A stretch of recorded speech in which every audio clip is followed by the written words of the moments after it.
descended to the tropical veldt and grassland.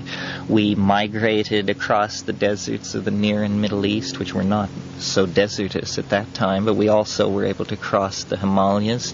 We exist in the Arctic, in the rainforest. We exist at the level of the Witoto or the modern New Yorker. We are adaptable, and this is what has kept our options open, and this is what I think we have to recognize and conserve. And the psychedelics do that. The psychedelics are, to my mind, although people have actually argued this with me, although it seemed really incontrovertible to me, that they are deconditioning agents, that they make you question what Marxist, Mormon, whatever you are. If you take psychedelics, you will ask questions that cannot be answered within the paradigm in which you were brought up. And that's important, because all of these social systems are only means to the next level of ascent. What we see in the Soviet Union today is a hang-up. They have an ideology which allows no means to the next level of ascent. They are caught forever in the Hegelian dialectic. There's no escape. It's hopeless. And so they have occupied an evolutionary niche very successfully. But now what are they going to do? And every society is confronted with this, because every society erects institutions which try to freeze the historical process. It's almost as though we are continuously calcifying, and yet we must not let that happen. I think it was Ludwig von Bertalanffy who said human beings are not machines, but in every situation, given their own will, they will behave like machines, fall into routines, and just cease to examine what is in front of them. So I think that the psychedelic thing is very important. I'm sorry to see it, it's clouded, it's a murky picture. I don't see, I think people should do more of it and reflect, and that there should be much less missionary work. That the goal is not to get as many people stoned as possible. The goal is to make sure that everybody who gets stoned gets really stoned, so that we don't have a bunch of confusion about just exactly what we're talking about. No nibblers. I mean, I meet people who the only drug they have ever taken is MDMA.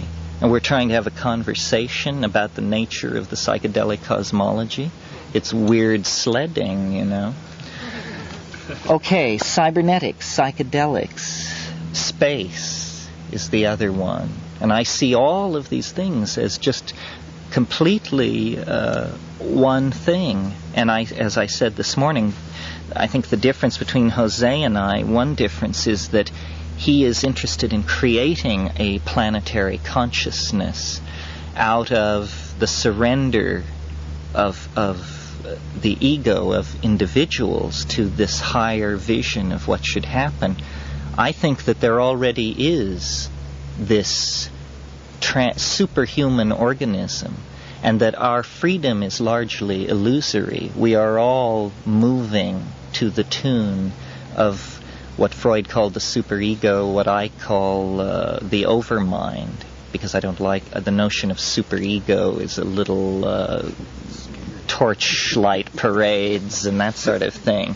But the overmind, the notion of simply a control mechanism, which is almost cybernetic, but which is leading everything forward and actually is orchestrating what is happening, so that all of these human groups which aspire to hegemony, you know, Wall Street, the Communist Party, the Zionists, you name it, they are all frustrated because there seems to be an invisible impeding force against their machinations and their vision of how things should be.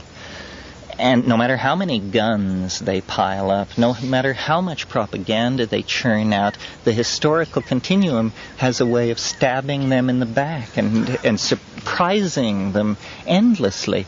This is, I think, because they are fools playing with a master, which is the superego. And until this, and what we as individuals can do is help that process by not participating in the projections of anxiety that these various factions are pushing, that arise out of their frustration with their inability to get a handle on things. I don't want them to run things, Wall Street or the Communist Party or anybody. I think that it works very nicely that it is run invisibly from the unconscious. I think it was Charles Fort who said, there comes steam engine time, and then there will be steam engines. And that is what is happening with modern technology, even to the point of the atomic bomb. I am willing to explore the notion that the atomic bomb has been a wonderful force for cohering people's minds around the question of planetary survival. That if we had come out of World War II with aerial bombing and mustard gas, but nothing quite horrifying enough to shock people awake, I think it's remarkable that we have lived in such a stable world since 1945, that it has never, only once, was it used against a human population. And my God, think of the hatred and the loathing that is loose on this planet. And yet the bomb has sobered people. And every political movement for social cohesion and enlightenment that is post-1945 has built its rhetoric around the bomb. The peace movement, to some degree, the hippies, the existential response of the Beat generation, all of these rich cultural phenomena have been reflections on the bomb. So the bomb is good. The thing that is important is not to use it. Then it becomes a problem. I think that this thing that has broken about nuclear winter is very interesting. Capitalism is very interested in making money. A decimated Earth is not good real estate. And I think that the nuclear winter issue is the beginning of the end of the nuclear logjam. That because the Soviet Academy of Sciences conducted an independent study, they reached the same conclusion. The people who were skeptical of Sagan and the others, they researched it, they reached the same conclusion. War is obsolete. And this is actually understood by the people who frighten us the most. I really think that they have come to see it as a bad deal and no money maker. And in that case, there will be change. The novelty wave is affecting all of these institutions. The strategies are changing at the very topmost level because it's no good to have a no-win situation. So, and as far as the space travel thing is concerned, I really think that inner and outer space are the same thing, and that we will come to understand this through research on psychedelics, that when the ayahuasquero in the Peruvian Amazon tells you he goes to the Milky Way, he is not really kidding. You see, no matter how radical we are in our assumptions, it's very hard to not assume that we don't at least have 95% of the picture. I mean, for instance, we believe in things like elementary particles and all. Well, these things may be no closer to the mark than the notion that the world was created when the ant king got out of his canoe at the second waterfall to take a leak. You know? These may be preposterous notions. The polite approach that is usually taken is to say, well, everybody has a bit of the piece. The Mayans had a bit of the piece. The Buddhists, they know something. Those Sufis, they're pretty sharp. The mushrooms suggested that nobody has a piece of the action. That it's all wrong. It's all completely 100% bullshit. You see? And that's a very cleansing notion to begin to explore, to return to ground zero and start out with how radical a deconstruction can we carry on with this world? What is the real nature of language? This is what all of these fine theories leave out. It's what mine leaves out. It's what Jose's leaves out. It's that, what is this phenomenon called language, where by making little mouth noises, we coax roughly congruent notions into each other's brains and then gabble joyfully over this achievement, Reality is not made of electrons or quarks or any of these things. It is clearly made of language. And all of these abstractions, the faceless myths that were mentioned this morning, are totally naive about language. They just view it like a fish views water. It's good to speak clearly, that's important. But other than that, they haven't a word to say about the epistemic basis of language. Science is most guilty of this because science is a very old institution. Consequently, its most fundamental assumptions were carried out in the atmosphere of greatest epistemological naivete. Things like that the universe is knowable at all. Things like that induction is a good way to think. Induction is when you say, well, if it happened 10 times, it'll probably happen the 11th time. Probably. There's a loaded word that science is very big on.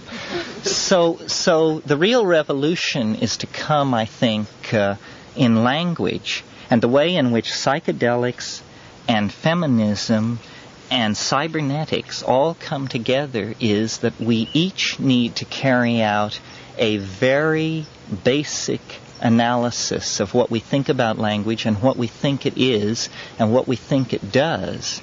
For instance, I've noticed, and this may be because I'm male, but I've noticed that there are all these things flying around which can't be discussed.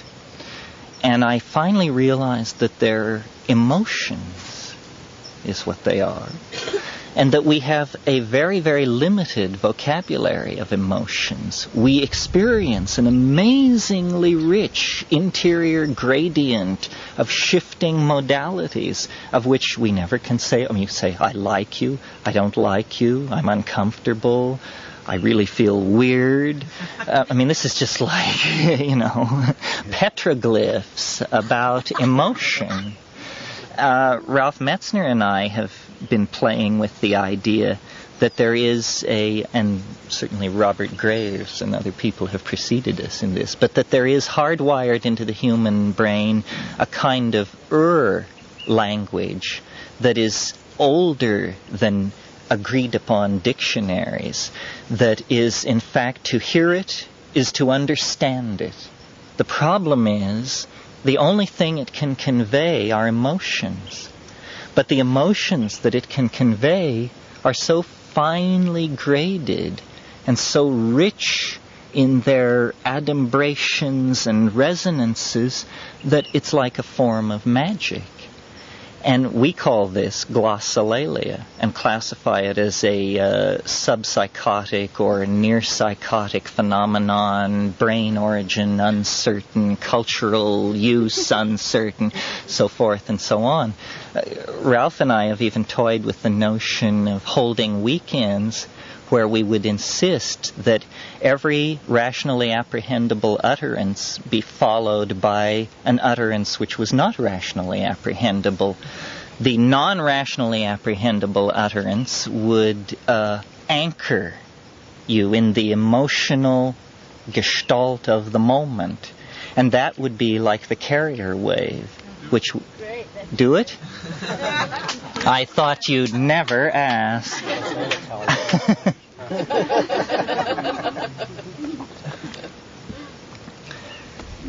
Estidi me hiedig wa waktik bidiging et fed mized geljegwa quam bedig vektan mer.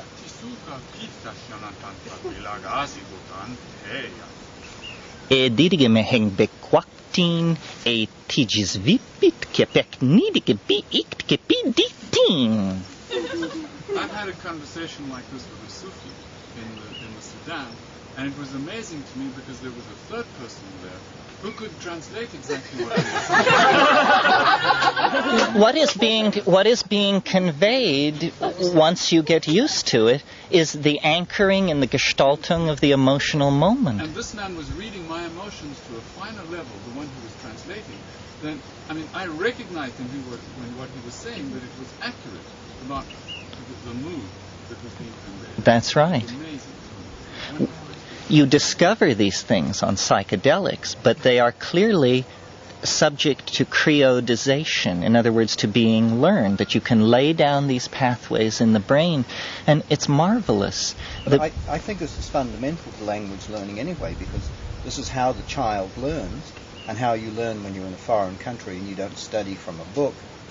You understand long before you can speak. That's right. And you don't know what's being said, but yet you do come to understand. You can pick it up. And the child is always spoken to in terms which are way above anything of its verbal comprehension, but it understands what you want.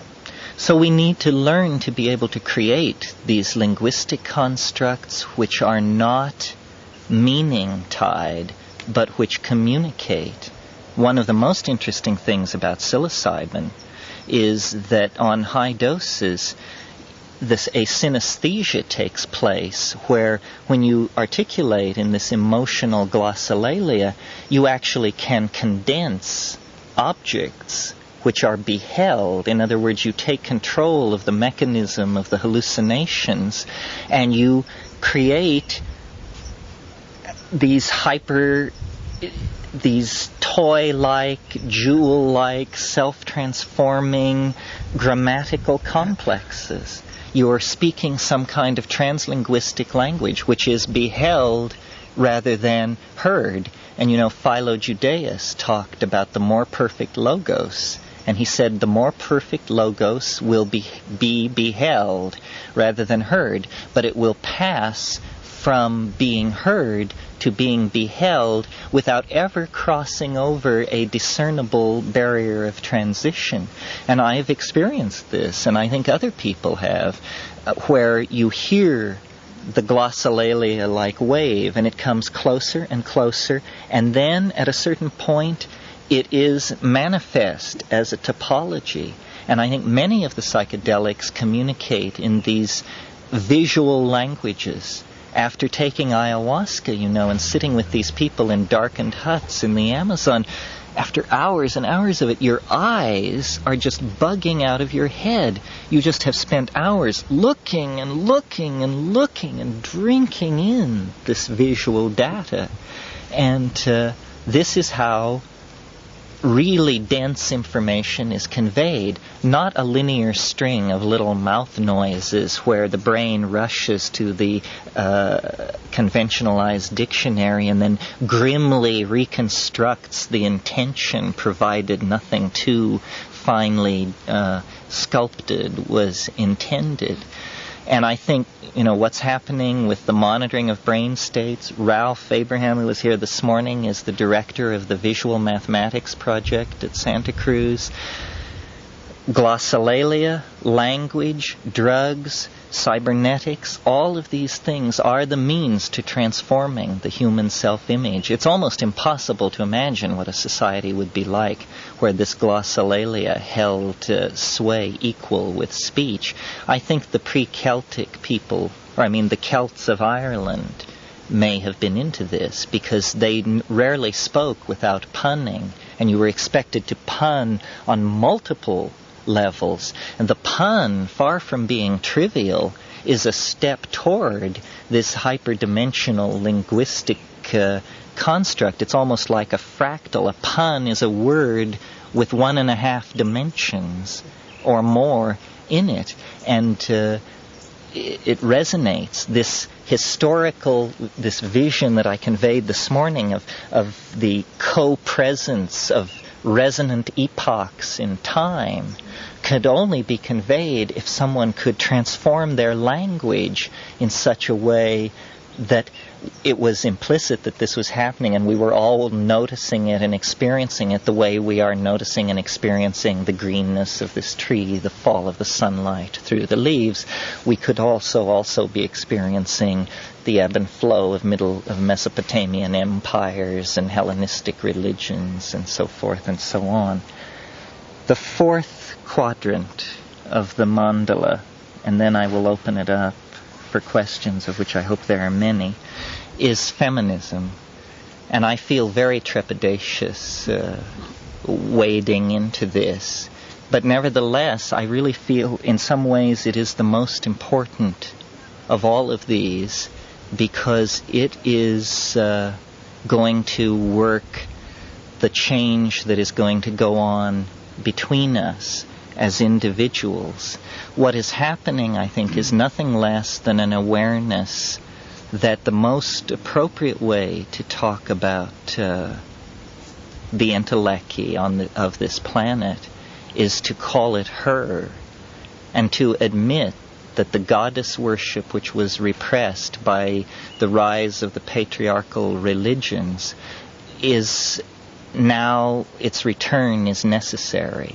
I don't want to say that the patriarchal interlude, which lasted to 3,000 years, was not necessary. I think it was necessary. But the fear will go out of the bomb when the hand that rocks the cradle holds the bomb, essentially.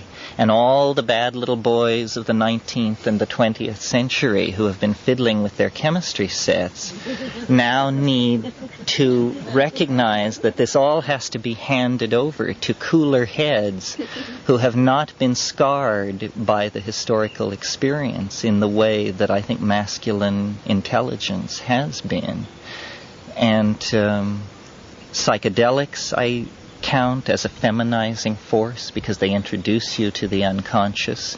Cybernetics I count as a feminizing force because it hardwires that same unconsciousness and raises it into inaccessibility. No longer are these things the theoretical constructs of psychologists. They become, living realities in our lives. And the transformation of the species into a spacefaring, whether interior, exterior, or something else kind of space, is only going to happen if this feminizing influence can now take the heat off the technological processes which were necessary to move us here. And feminism really, it has nothing to do with gender. It's just an attitude toward being in the world that is open, I think, basically to the translinguistic. If you had to strip it of all biological notions of what feminism is a kind of mentality which operates exterior to language.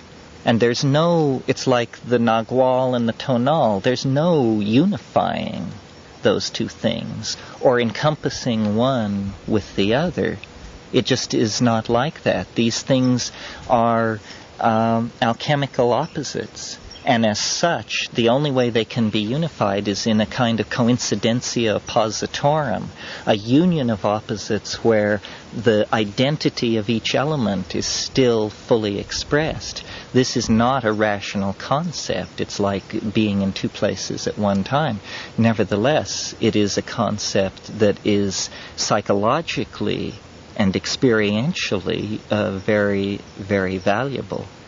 And I see, as I say, all of these forms of self-exploration and technological expansion and even space. I mean, if the Earth is our mother, then certainly outer space is our dark blue great-grandmother.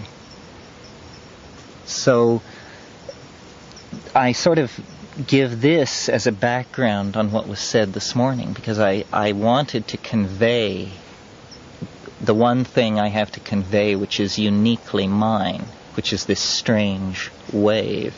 And that's mine, but it's difficult to understand, and its importance is open to debate. It may be trivial in the extreme. This afternoon, I sort of wanted to speak as a member of the culture who is trying to figure it out like everybody else, using the same data banks that everybody else is using.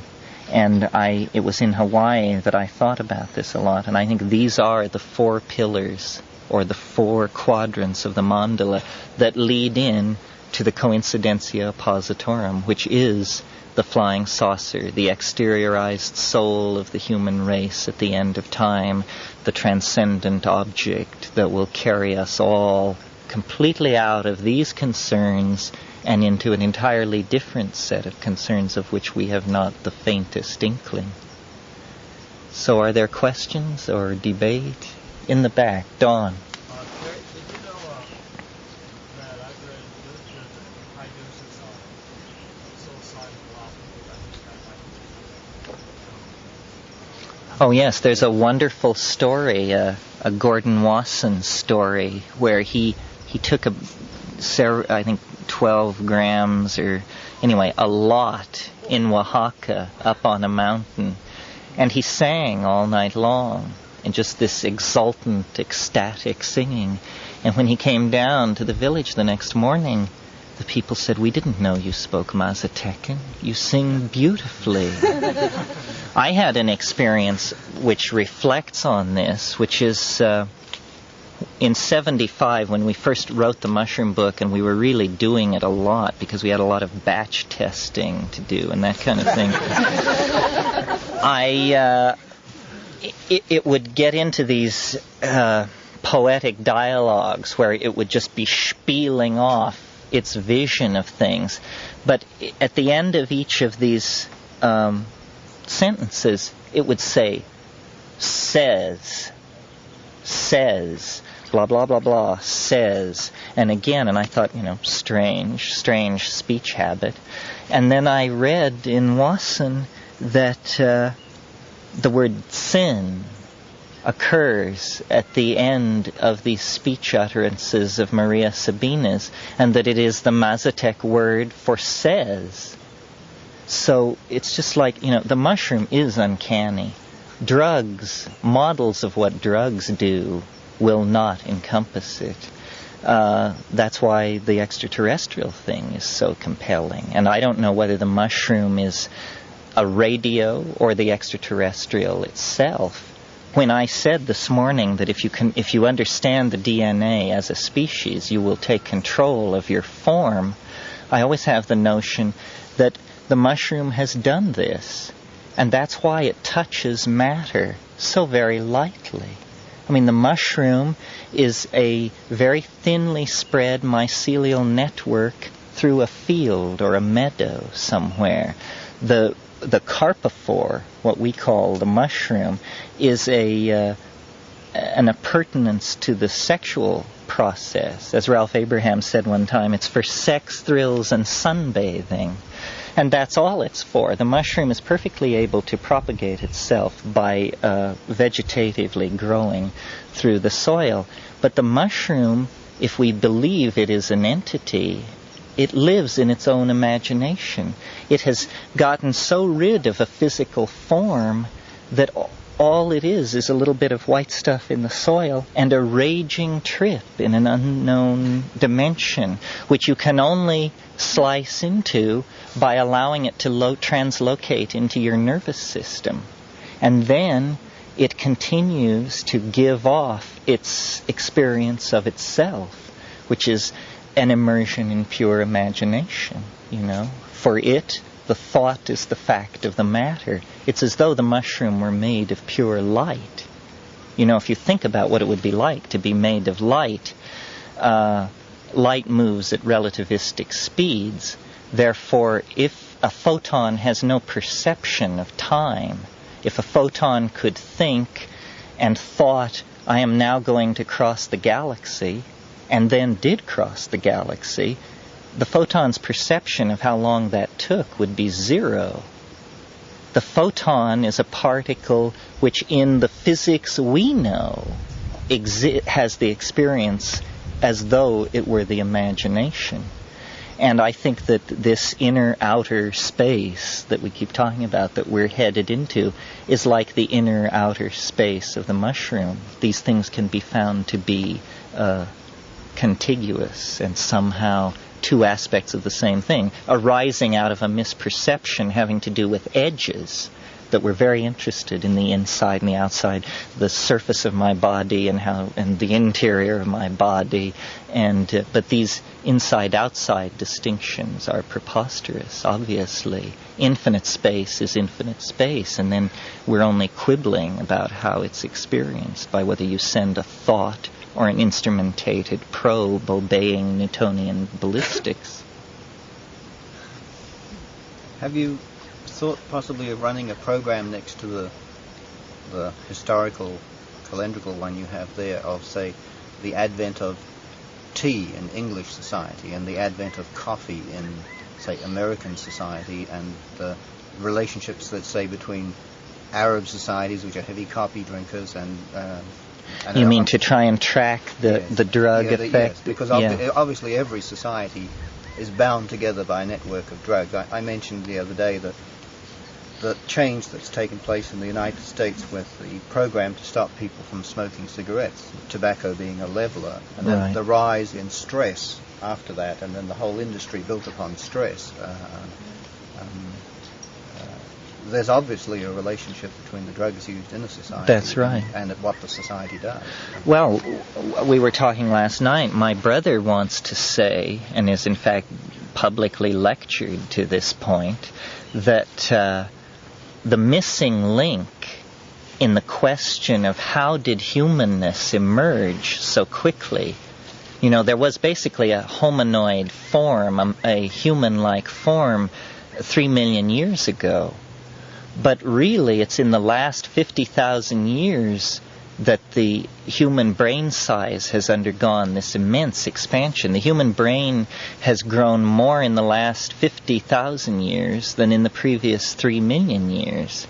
And he wants to suggest that the catalyst for that was actually that when Africa turned drier and people started living on the ground and hunting in packs, they encountered herds of ungulate animals, and they would track them for days. And this tracking of herds of animals brings you through a lot of their manure, naturally. And so they would have noticed this very anomalous object in the world of natural objects, which is the mushroom. It's very large, it's very noticeable, and they would have eaten it. And this would have conferred a sufficient adaptive advantage, the expansion of consciousness, that they would have, it would have been sufficient to prime the pump to develop consciousness. I talked to Roland Fisher years ago about some of these ideas. He did experiments, very interesting experiments at NIMH, in which they could they had two parallel metal bars, and they could, by turning a screw, deform one of the bars slightly so they were no longer parallel to each other. And they would take straight people and people who had been given small doses of psilocybin, and they would sit them down in front of this thing, and they would say, push the buzzer when the bars are no longer parallel. And they discovered that people on small doses of psilocybin could pick this up much sooner than normal people. And so Rollins' conclusion, he said, there, you see, here's perfect proof, scientific proof, that taking drugs gives you a truer picture of the world. Well, it's a joke, of course, but if we're talking about hunters hurling spears and trailing after animals, a 5% increase in visual acuity is a staggering adaptive advantage. And that's just one of the most trivial effects of the mushroom, is this improvement of visual acuity. What it does for language is totally unexplored. What it does for memory, what it does for all kinds of things is unexplored. If we, before they were called psychedelics, before they were called all the thing, entheogens and all these things. They were simply given a phenomenological description, consciousness expanding drugs. Well, if you take that seriously, consciousness is what it's all about. Consciousness is what we certainly need. It's what we're in short supply of. We are not going to weather the cultural crises that are bearing down on this planet without a great deal of consciousness being generated. So if there is any agent in the environment, drug, teaching, practice, you name it, that actually increases consciousness, it is going to loom very important. In my experience, hallucinogenic drugs are pretty much unique in the power and the efficacy that they bring to the process of promoting consciousness. Yeah, over here, was there somebody? No? Yeah, go ahead.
No discipline, no sweat. And I think that there's a difference between psychology and psychology. Well, my experience of it is not that it's no sweat. It's the most terrifying thing I do in my life. But you do it, a bit. And I think that if it expands, is one thing, but to give all of that power just to the mushroom, then makes you question why it happens. Well, makes you question. Why it's not happening with the other kids who are certified. Well, a lot. I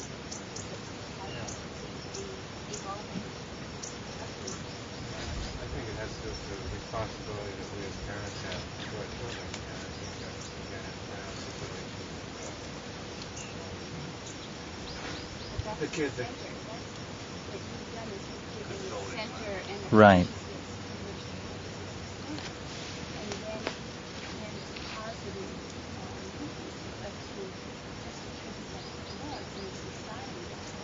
But you're generalizing about a lot of kinds of drugs, it sounds like to me, because like street kids don't get many mushrooms.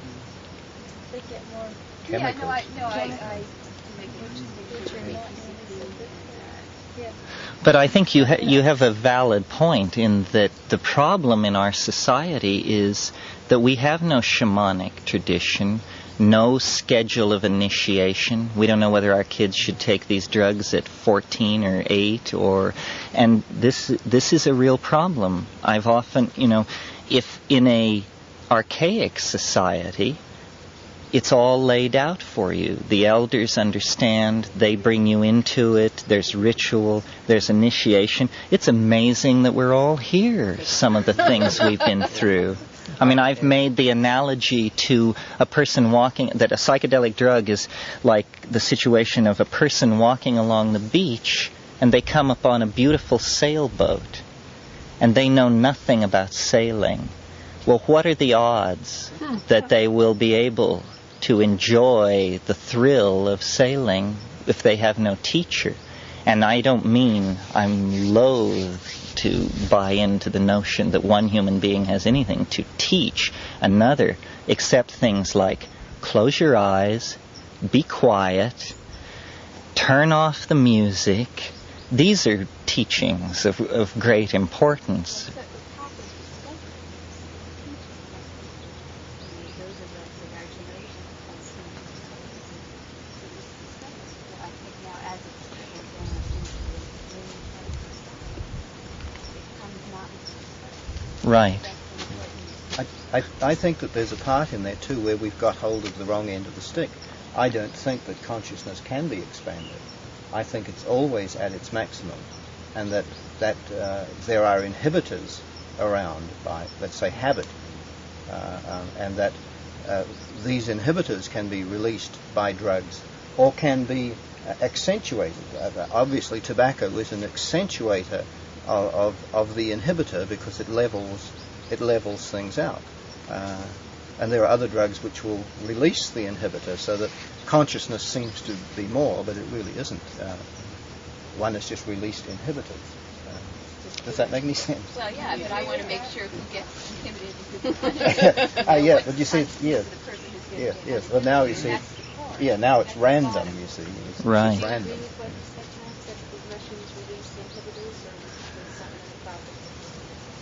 Well, the mushroom is such a special case, you know. It certainly draws your attention to an unusual part of reality if it's there all the time. The fact that it seems to be a communicator is puzzling. I still haven't made up my mind about it. When people ask me how I choose drugs, I started out a radical. Nobody else was talking about drugs. Now I find I'm the anchor dragging the ship because I say it should be a plant, number one. It should have a history of shamanic usage, number two. It should have a similarity to brain chemistry. And I am extremely unenthusiastic about MDMA and all these things. It's a plant with a history of shamanic usage. I always say, if you can get 2 out of the 3, let's go do it. Sure. What turns you off on it? It's simply that at 4 times the effective dose, it's approaching being toxic. It has, there's this notion which called the LD50, which is how much of a drug you have to give to 20 mice to kill 10 of them. In other words, 50% of the sample dies, right? The LD50 for MDMA is too close to the effective dose. Absolutely, absolutely. You see, LSD is the safest drug in terms of physical. We're always speaking here of pure chemicals, not street stuff, because no one has ever figured out the LD50 of LSD. You can take 5,000 times the effective dose, and after 16 hours you just shake your head and walk away from it. Psilocybin, the LD50 is 275 times the effective dose. What happens when you OD? You have heart failure. You die of an acute coronary thrombosis. This is not to put down MDMA. Most drugs are toxic. What? Sounds like what you're talking about is NDA. For MDMA, I'm still got a really interesting thing going. I guess you can ask him after. Well, anyway, my point is that these shamanic drugs that are hallowed by millennia of usage are much safer. The other thing about them is that they're the strongest psychedelics that exist. This is the great paradox. The safest drugs are the strongest. All it requires is courage. Courage which I do not have all the time, and in fact quite rarely for the biggies. And that's very interesting. I've said many times, the problem is not with regard to psychedelics, the problem is not to find the answer.